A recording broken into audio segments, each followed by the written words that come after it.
Festival 2019, Riotous Excursions. Thank you all for coming. Super pumped. I was poised. Some of you might be familiar with the art world. I was poised like all week this week, and right now I feel like it's friggin' Friday Night Lights. This house is full. The acts are great. I can't wait. Let's do it. You are like doing straight up stand-up comic right now. It's so cool. No, it's good. It's good. Keep it going. Keep it going. Okay, if you want to see a real stand-up comic, come to the Museum of Sex tonight. Yes. We're going to honor Becca Blackwell, and they deserve our appreciation for their comic force. And we're also going to dance the night away. Starts at 10 o'clock. And before that, right now we have our final works in progress group, which I'm really excited about. Let's give a round of applause to all of them. So these are excerpts from projects that are new or in development. In this group, we're very excited to introduce you to the exceptional Michael and Patrick, Mo Yousufzadeh, which is Target Margin Theater, and Nikki Douglas and company. Okay, there will be brief transitions in between, and we ask that you stay for the duration of all presentations. And afterwards, there's going to be a very brief talk back, which is always fascinating. So please stay with us for that. It's going to be moderated by who's our moderator today? Yes. What's your name? Q and Kim. Say that again. Q and Kim. Great. So she's going to hold down the fort for that. Get excited. Woot! Thank you all for coming.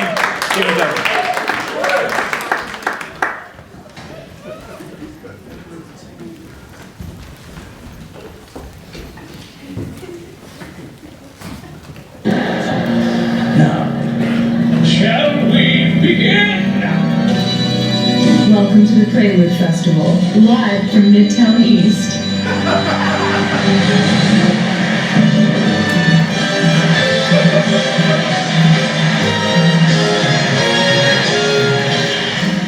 Our first nominee is Circle Jerk, the much-anticipated completion of the critically ignored trilogy from hot newcomers Michael and Patrick. This piece traces the exploits of 5 all-black gays on an unspecified yet highly specific island somewhere in the mid-Atlantic. On the coast of Utopia, Yurhen, a political firebrand who has been deplatformed from nearly all social media for white supremacist trolling, plots his revenge with his boarding school best friend, the Lord Baby Bussy. Together, they invent a virtual influencer to spread their ideological seed and colonize the world with homosexuality. But first, a word from the incel housekeeper, Honey. This is Circle Jerk.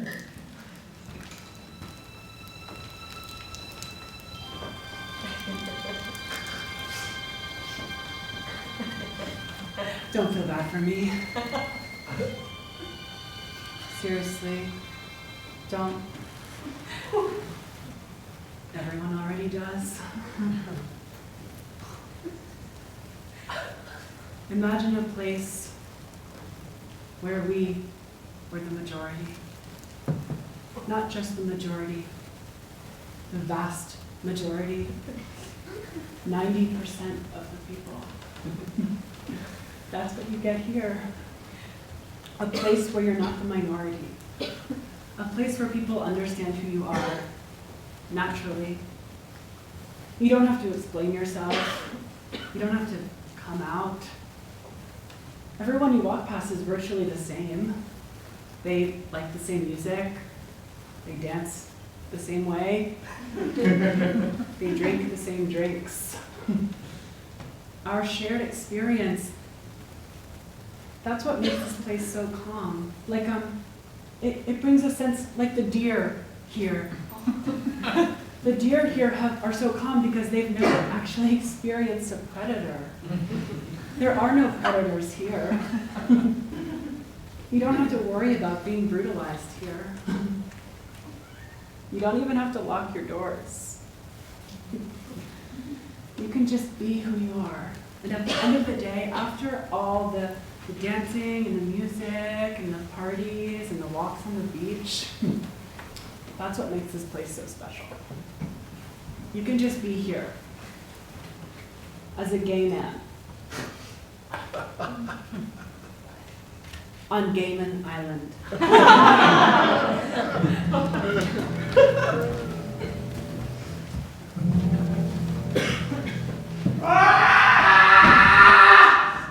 you, motherfuckers! Fuck you, motherfuckers! Why you give me like that? Why are you fucking afraid of me, bitches? You're in my house now, motherfuckers! I'm sorry it smells like ass!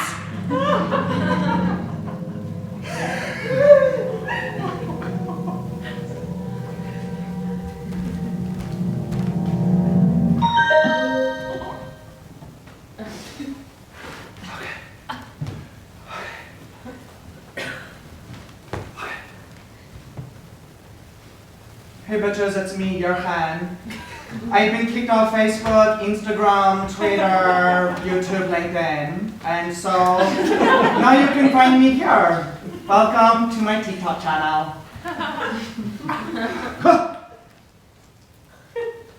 We're the gays? Oh fuck. Oh my god. Why is it so complicated? We're the gays, we're the gays, we're the gays. When you travel the world, you can speak with whatever accent you want. We're the gays, we're the gays, we're the gays. When I was 14 years old, I raped my field hockey coach and he went to jail. Consent? We're the gays, we're the gays, we're the gays. The best sex I've ever had was in Riyadh, because there's nothing like fucking a repressed jihadist who wants your head and gives it even better. We're the gays, we're the gays, we're the gays. Okay, how do I pass this? Okay, next. Post. No. Fuck! You know, first, they came for the comedians. I did not speak out because I was not a comedian at the time.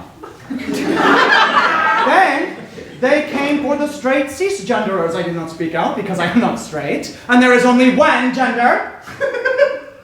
Then, they came for the Amerikaners. I did not speak out because I'm not an Amerikaner. And then they came for me. And there was no one left to speak out for me because you were blackout. Don't worry about me. Seriously, no need to worry about me, I'm fine. Wait, so there was this guy last night at the sausage stand, kinda hot, kinda not, and I told him I wasn't interested, but he came home and he fucked me anyway. It was kind of iconic. Anyway, yeah, now I have to get tested again, even though I got tested like 2 years ago. Sucks. Oh wait, your hand, wait, do you want some coke? Here's the crack, honey. Oh. Baby pussy. No, that's the lawyer, baby pussy, to you, bitch. Fuck, last night was so iconic. Fuck, actually it was like kind of like Mykonos 2012. Wait, that was inappropriate. Wait, so that second night when you were fucking that guy on the roof, was he a guy or was he a dog? LBB, please. I cannot talk about Mykonos. I can only talk about me. Kanos. And by the way, I have a much different recollection of what happened with that dog that night. Hindsight is 9/11. I'm so happy for you. And that you have gone out there and done this with your pussy. But while you were getting, this clap, LBB, I was canceled. What? What? You were canceled? Fuck. Shit. But you pay for everything. Fuck. Are they gonna cart me back to the mainland for this? Shit. Wait, was it the boys in the basement? Oh my god, no, it was not the boys. Not just the boys. LBB. Oh my god. Everything we have worked for these past 5 years is down the fucking anus. And what they don't understand is that I was the one that made them. I gave them the tools, I gave them the memes, I gave them the army. And now they think I'm too much, now they think I'm a deviant, I'm dangerous, now suddenly I'm a troll. Well, duh! That is why you love me! Motherfuckers! And trolling is like an extremely important part of democracy. Hello, do you read the Kindle? I mean, if you're telling me that the patriarchy is a bunch of men gathered together in boardrooms and bathrooms and classrooms thinking about the best way to oppress you, then you are a troll. Yeah, Absolutely, this tracks for me. Like, do you remember that freshman year at the academy, we took that radical social justice class, and the feminists told us that like buildings are inherently phallic because they go upwards into the sky instead of down into the ground. That's fucking trolling. Or like that they told us that like Aristotle invented linear narrative structure based on his ejaculation pattern. Trolls. That's trolls. And if you believe any of those things, then you're a troll, and I have every right to troll you right back. I mean, slay a bitch. Let's do some crack. Okay. Right here. Oh my God. Alexia, play Mariah. Alexia. Boston Tea Party. They were not patriots. They were tea salesmen dressed up like Native Americans in red face to get sass. Race trolls. Wait, what about the French Revolution? French Revolution? They were luxury trolls. The European avant-garde? European avant-garde shaped trolls. What about ACT UP? Act up. Performance art trolls. Performance art trolls. Wait, what about the Live Strong? Merchandising trolls. Facebook? Facebook. Russian trolls. And that's my holes. The history, literally, the history of Western democracy is the history of trolling and homosexuality. Fuck! Yeah, they canceled me years ago, actually. I don't even remember why at this point. Something to do with a picture of me and the Wiz in 8th grade. But they don't understand that, like, there's a difference between playing a character and blackface, okay? And I was the lion. Fuck. Anyway, that's why I just live out here year-round. Like, it's just easier. It's a safe space for us. It's like what they always used to tell us about ancient Greece. You remember? Yeah. They said that ancient Greece was the birthplace of democracy and homosexuality. So it was the most progressive community in the history of the world. Exactly. That's why I live here now. So much better here. The worst part is the ferry ride back. I wish we could just, like, cancel the world. Alexia, stop! Say this again. I wish we could just cancel the world. Now say this to the camera.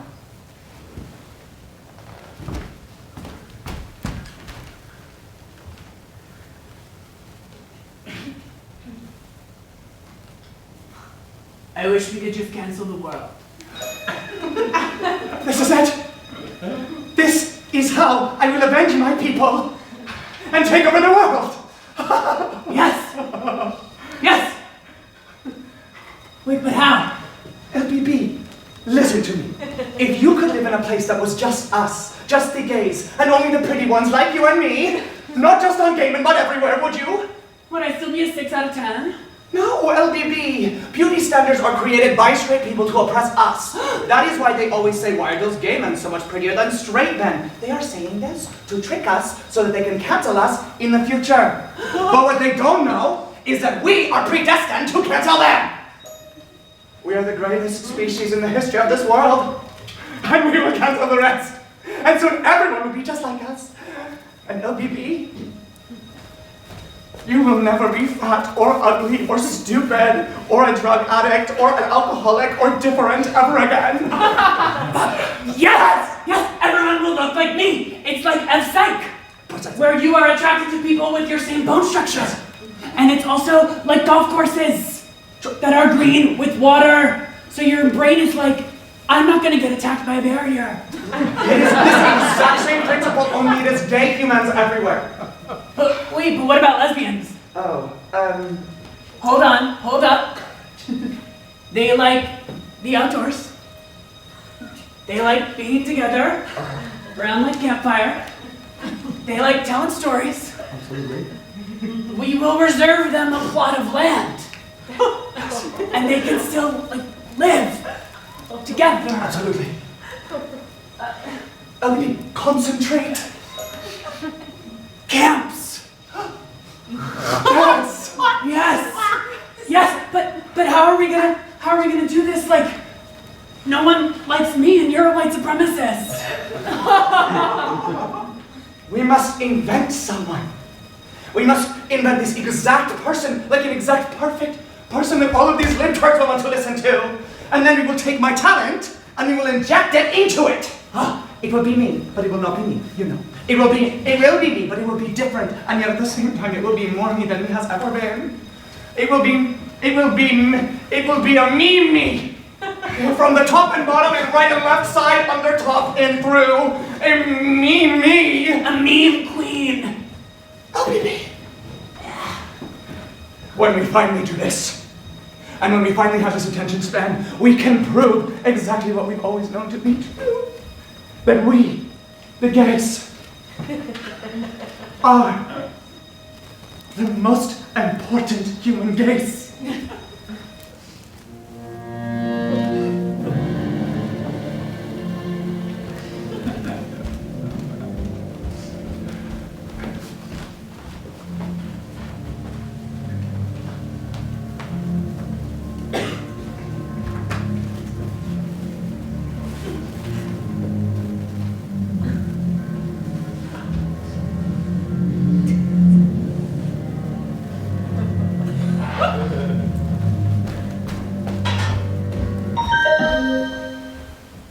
Hi bitches, it's your hen. Welcome to my channel. Oh wait, fuck, how do I start over? Hi bitches, this is Truth Raider Thinsberg.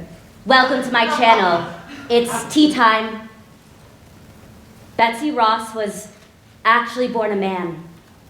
Facts. This is just one of the million facts that they will not tell you in your history books. Facts. History? More like Miss Story. I'm talking about gay erasure. They are resentful of our culture. The culture of the Western people, the culture that we, the homosexuals, the male homosexuals, erected from the ground up. Lick on that titty, motherfucker. Betsy was born as Billy. Billy Betsy Ross was so good at cooking and sewing and cleaning and this as such like as the other that at such a young age, his parents made the choice for him to be raised as a woman. And Billy, she's just a girl who can't say no. Yeah, that's right. In 1976, a gay male power-bottom fashion designer by the name of Billy Ross was viciously turned into a woman. And if that's news to you, tough titties said the kitty, but the milk's still good. Consent?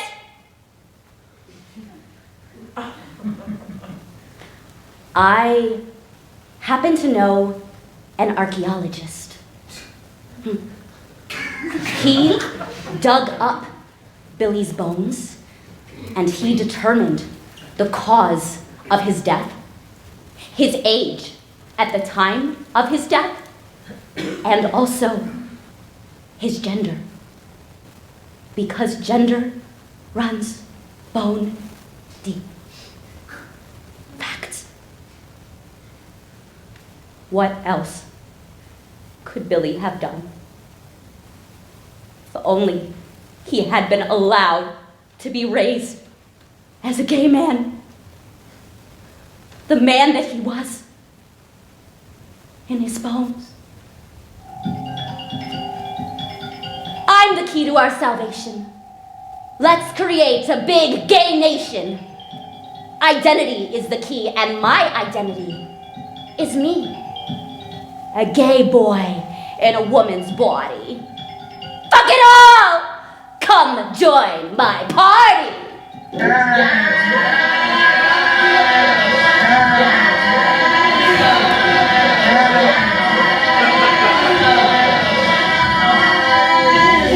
Yes!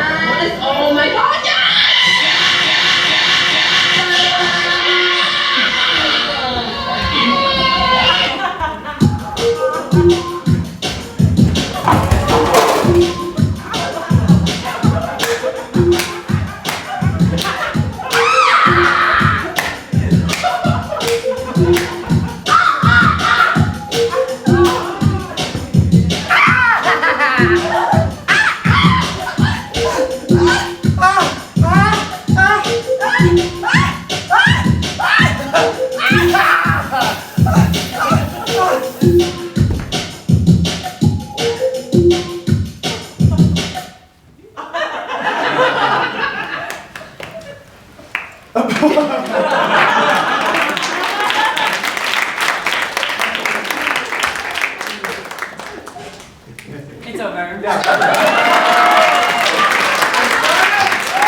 Yeah.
almost afraid to know itself.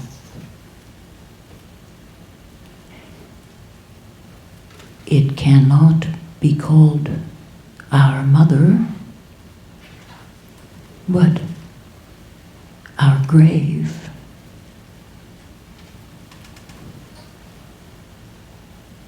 Where nothing, but who knows nothing, is once seen to smile.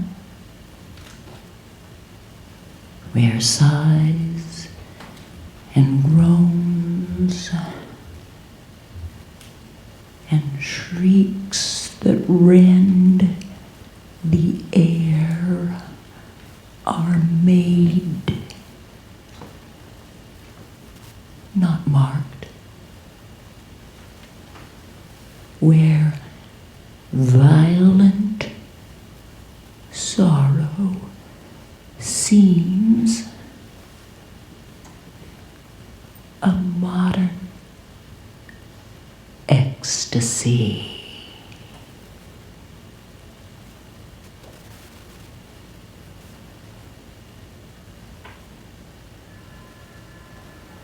I conjure you to what you profess. Where'er you came to know it, answer me.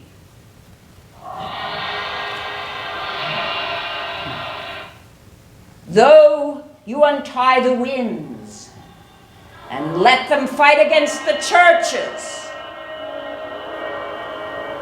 though the yeasty waves confound and swallow navigation up, Shame. though bladed corn be lodged and trees blown down, though castles topple on their warders' heads, though palaces and pyramids do slope their heads to their foundations, though the treasure of nature's Germans tumble all together, even till destruction sickens. Answer me what I ask of you. Speak, demand, will answer. Speak, demand, will answer. Speak, demand,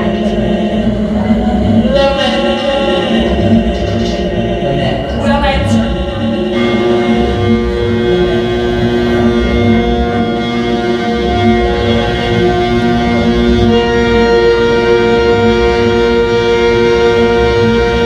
Is this a dagger which I see before me? The handle towards my hand? Come, let me cut you.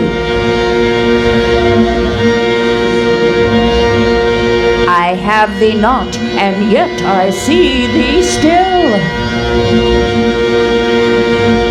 Art thou not fatal vision, sensible to feeling as to sight?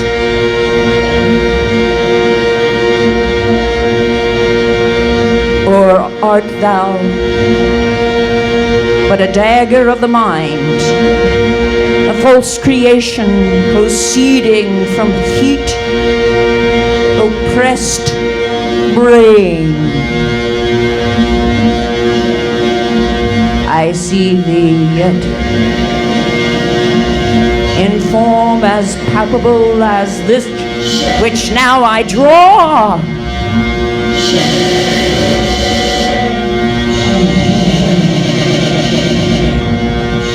That which hath made them drunk hath made me bold. What hath quenched them hath given me fire. This tune goes manly ready. Our power is ready. Our lack is nothing but our leave is ripe for shaking. And the powers above put on their instruments.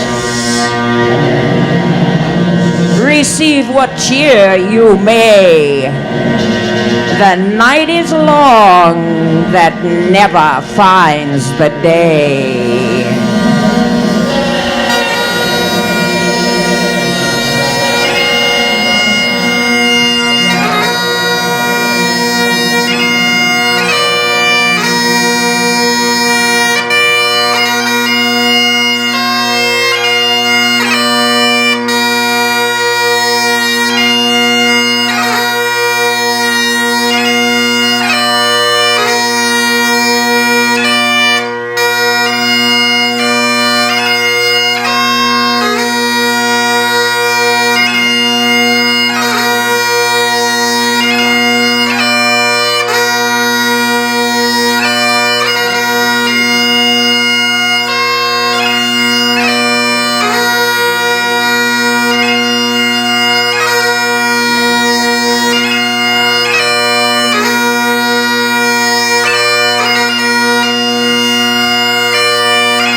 We constitute a majority of 70% against the cost people who need homeland of ours. We want to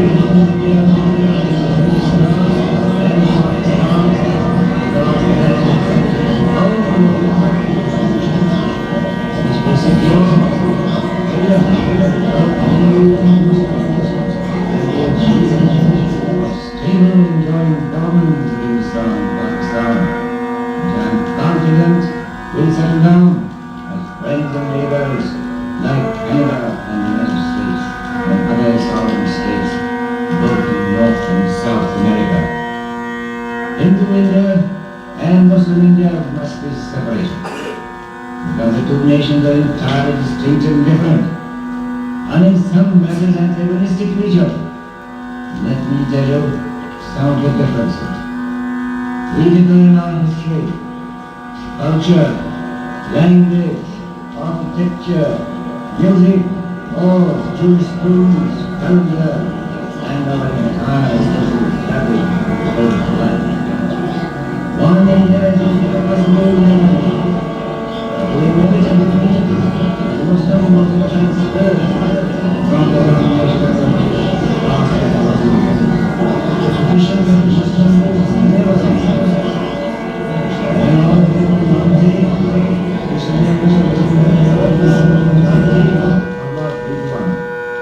which will virtually mean one nation ruling another by means of ballot box. The writ and fiat of such a government will neither command respect nor acceptance and allegiance, and such a government will therefore be impossible. It can only function by force. It will never secure the winning approval and sanction of the 100 millions of Muslims. Unless the gravity of this aspect of the problem is realized and tackled rightly and boldly, chaos is inevitable. It must have and dangerous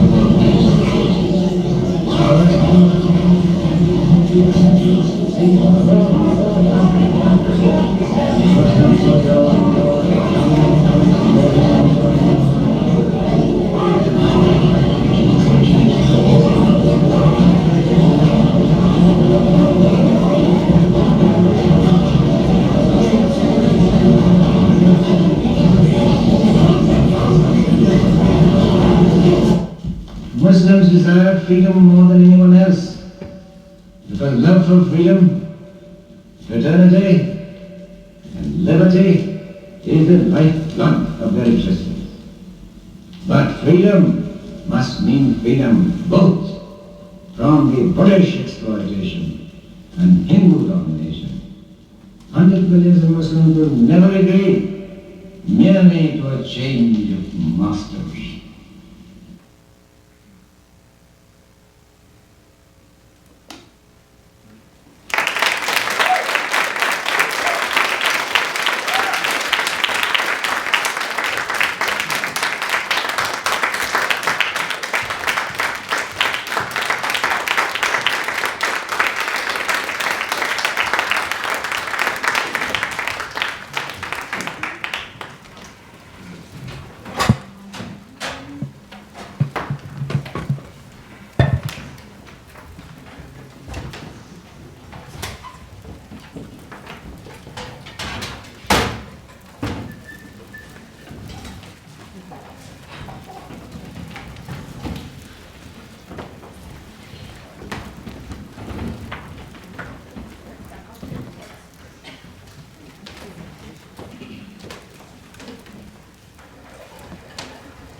part 1, which is a stage play. There's part 2, which is a dance ritual. And then there's part 3, which is the continuation of the staged play. So you will see part 1, the end of part 1, into part 2.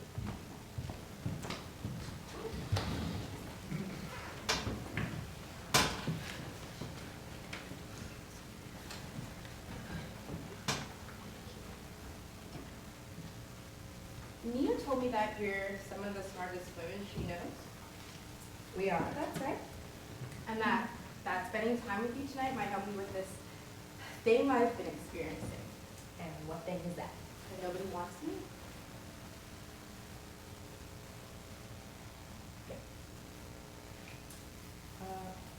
Why do you think that nobody wants you? Because no one in my family has spoken to me in months, and all the black friends I have are in this room. And I've never been in a relationship. I've never even dated someone for a few months. Shit, I could recall every date I've ever been on if you give me a second. It's so few. Wait, really? You don't have any other black friends? So complicated. Can I ask you a question? Sure. Does all of this have to do with what you've been talking about, versions of yourself? Like, you said there's this version of myself, and then you said it again, I think there's this version of myself. And I'm thinking like some Jordan Peele type shit. Like, did you see us? Like, oh hell no, you know? Oh. I guess I'm just trying to find ways to be different, because maybe if I'm different, I'll attract the sort of black friendships and family relationships and life partner that I want. Because I am stuck right now. Beyond stuck. I may as well be underground. But I can't imagine who I'd be if I weren't stuck.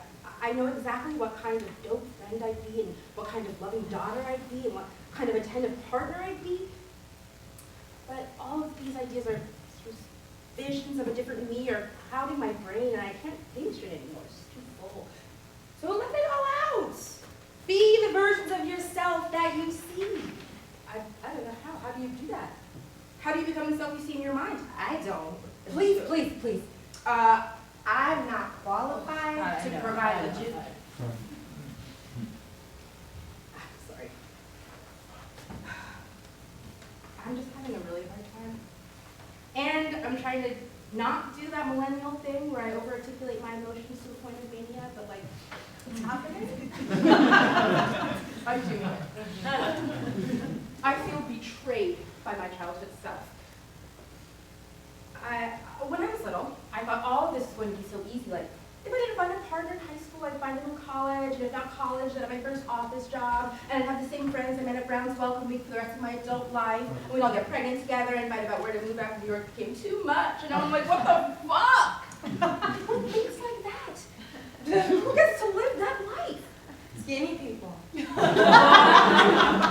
I get those ideas? That's not even remotely how I was raised. But still, it's like, what love story am I entitled to? Who gets to say who is making the choices in my life? Is it me? It doesn't feel like me. It doesn't feel like me. I don't feel like me. I read memoirs for a living. I read about other people's lives constantly. I read about their successes and failures in business and in family and in love. And at this point in my life, consuming so many personal narratives has become a lot. It's really hard not to compare my life to theirs.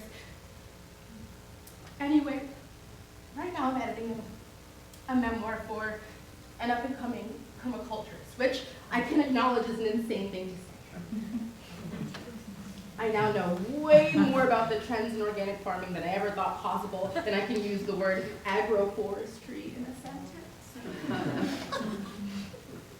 In the memoir, though, the permaculturist uses the term fallow, which describes land that is purposefully left alone, land that is untouched. And when my boss walked into my office and found me weeping over a book that is mostly about how to breed pears sustainably, I had to tell her it's because I relate to the land. I am untouched. I feel like some unknown farmer or God or my ancestors have decided that I shouldn't be touched and that my love should lie fallow. So yeah, sometimes I imagine I am somebody else. I see another version of myself, and she is.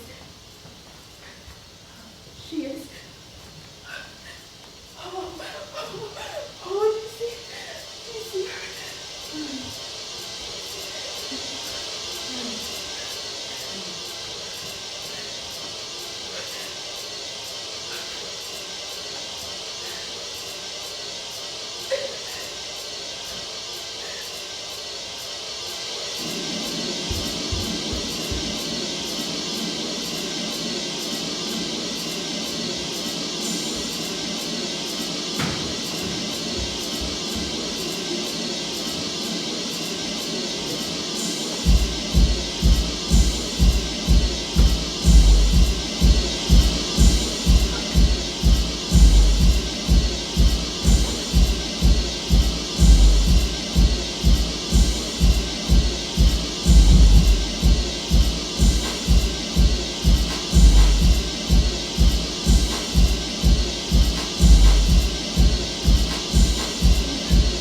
fun. And I'm going to turn it over to our moderator.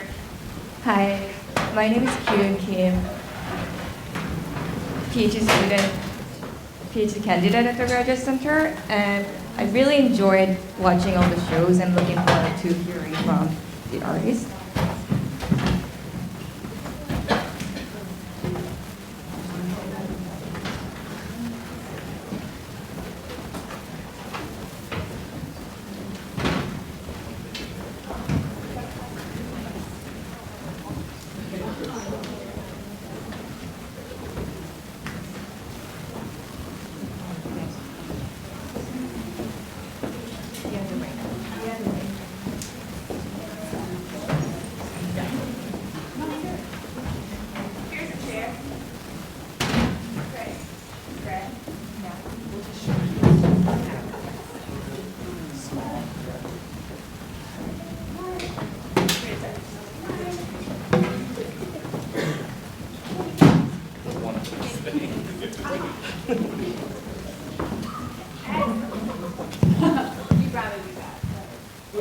You would rather do that. It feels right. It feels, yeah.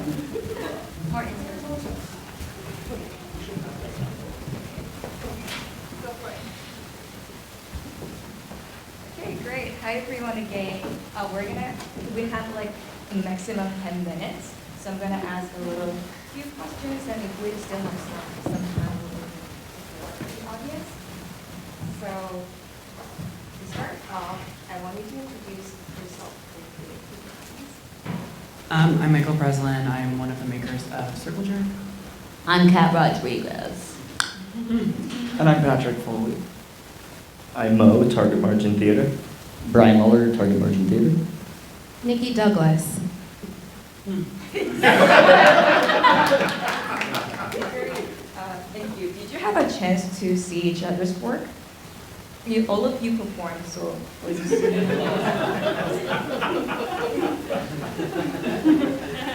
Okay, no. So my next question is, I want to know how you come up with the work. Like, how was the process of working with this theme and work? How was how it's developed? Yeah.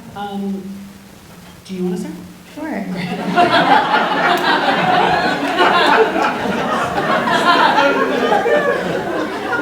I should have said no. This play is coming from truly a personal place of being heartbroken, I think is where the word is coming from. And so developing it has been a process of me sort of stepping further and further away, in a way, from the sadness, and then so that I'm able to investigate sort of what else is underneath it, what else can I find that's worth telling a story about. And in the play there are 4 women, and we get to see the many sides of love as we experience it in our lives, or hopefully the many ways we can experience it, so through friends, through family, through romantic, through romance.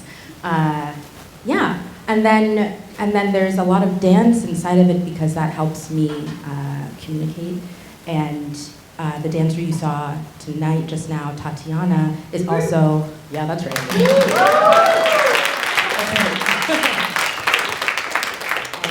She is also my house dramaturg. The kind of dance that you just experienced is house dance, and she has been helping me understand how house fits into a love story, which if you know a little bit about house, it really does. That's right, it really does. So that has been a big part of the development as well. Just a conversation of when dance can emerge and how we hold it.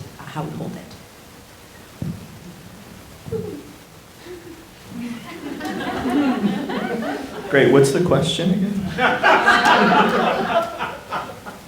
So the question was, how was the process of working with this work? Or how did you start thinking about this work? I guess it's all been a process. Even everything, what you saw was a process, and playing the bagpipes is a thing that I've been doing for the last 6-7 years. to varying degrees of shittiness, and so I think you saw probably the least shitty I've played them recently. I've been practicing a lot for you guys.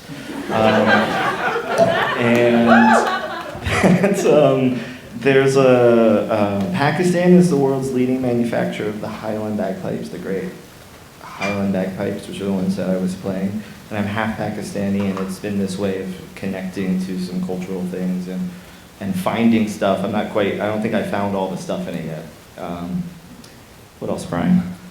I mean, I'm just going to tell you right now that really this only comes together because Mo is looking for any excuse to play bagpipes in front of an audience. And let's just not fuck around because that's what it is.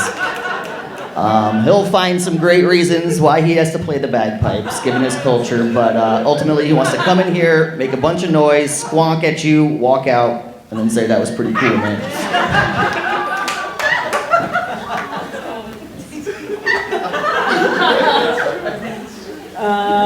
We work as a writing duo, Patrick and I, and we work with Kat as a performer and Ariel Seibert, who's somewhere here as a dramaturg over there.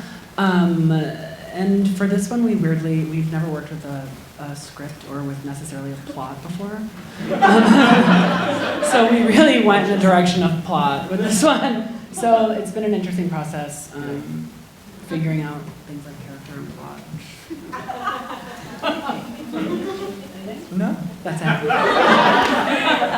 Thank you. So I read from the program that Michael and Patrick and Mo were going to be produced soon. And news to us. Yeah. So I want to know how that's going and what are the next steps that we're taking. And nicHi, your play, other work is going to be produced, and also you can tell us more about like how this work is going to start. We're actually not technically going to be produced yet. We're just in the Makers Lab residency at Ars Nova, so we'll have some public performances in November and then again in February. I guess it's like halfway. It's kind of like non-binary. It's not produced, but it's not produced. It's like the new thing. It's gonna happen in May. We're gonna figure it out.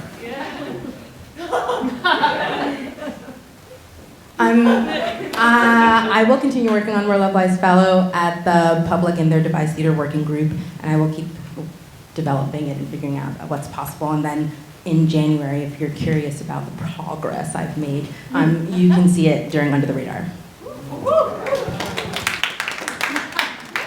So this talk is like so much more fun than I expected it to be. So great. Thank you so much. And I'm sure audience will like wanting to ask more questions. So we're gonna have like one or two audience questions. Sorry, just one of my performers, or both of them just came in, and I feel like I'd like to share this space with them.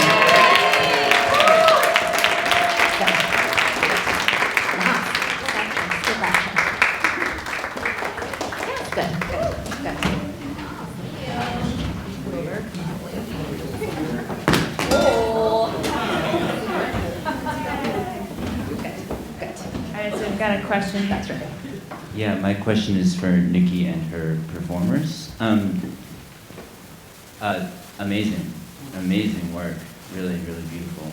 Could you talk a little bit about your like choreographic process in particular? Like you refer to it as like a dance ritual, right? Yeah. So was that like, did you like go into a studio and choreograph, or was it like how exactly did that work? It's a beautiful question. So two things are happening inside of the part two of the play. So yes, there's choreographed movement. No, I'm gonna back up. So it is a ritual in that it has parts that have been determined by myself that have to do with discovering the placement of love in my body, basically. And then what you're seeing on the altar that was built is rooted in the Ife spiritual tradition. If you would like to Google that and look that up, that's what all of those, that's what all of that was. So that is doing a bit of a ritual job as well. So just want to say that was symbolically what that altar space is doing. And then the form that we're playing with, or that Tatiana is improvising inside of, is built we built together. And I asked her questions, and we sort of chatted about love and our bodies and what was possible. Basically, that's really just it. Is that helpful? Yeah. So it would be different if you were to do it again. It would be a different. It would be totally different, mostly different. There are bookmarks that remain the same in the way that many rituals that we have, this happens, and then this happens, and this happens, and the way we interpret them, there is room for shifting and changes, absolutely. Other questions? Ooh, I was just going to ask the name of the performer. It's so basic. I was going to ask the name of the performer in your piece. Oh, Mary Neufeld. Could you speak to how house music informs the love aspect? Because you had spoke on that, and I do believe in a charge in house music that is very BPM heart-based is what my brain is thinking, but it's interesting to think about that dynamic. Yes. Tatiana, can you speak a little bit about love and house?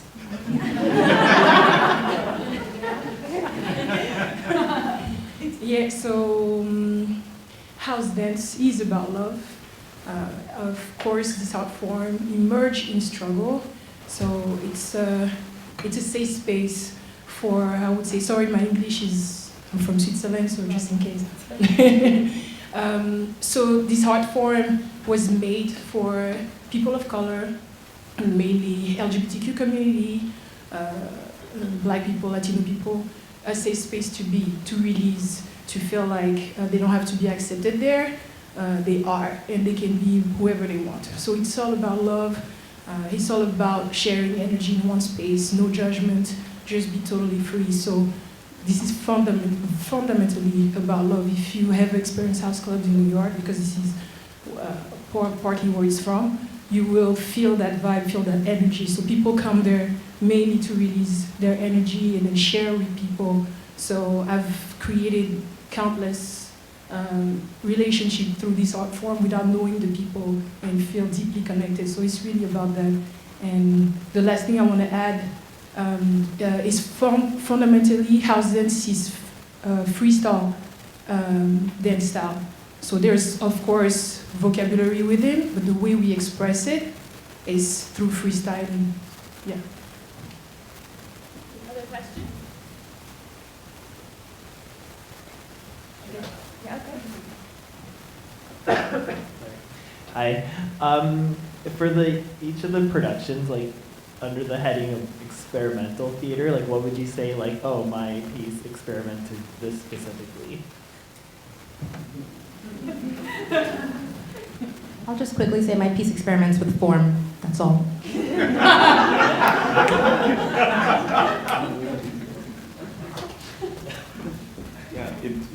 In the beginning, I just said I wanted to play the bagpipes for a really long time. A lot longer than I've ever played them, and can I do that? Yeah.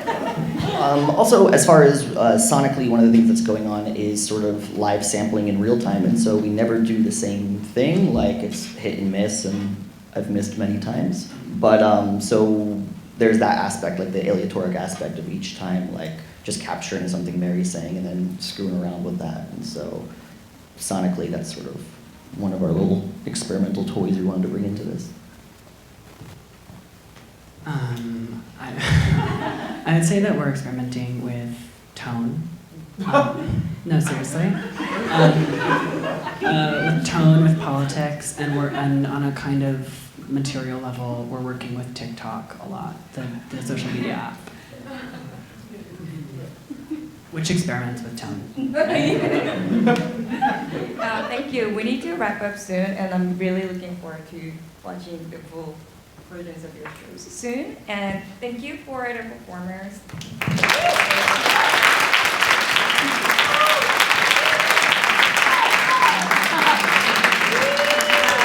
Thank you again. I'm so happy to have you all here tonight. It was so cool. So bomb. Anyway, in case I didn't say at the beginning, I'm one of the co-curators, Sanaz, and tonight at 8:30, which is in 10 minutes, Whitney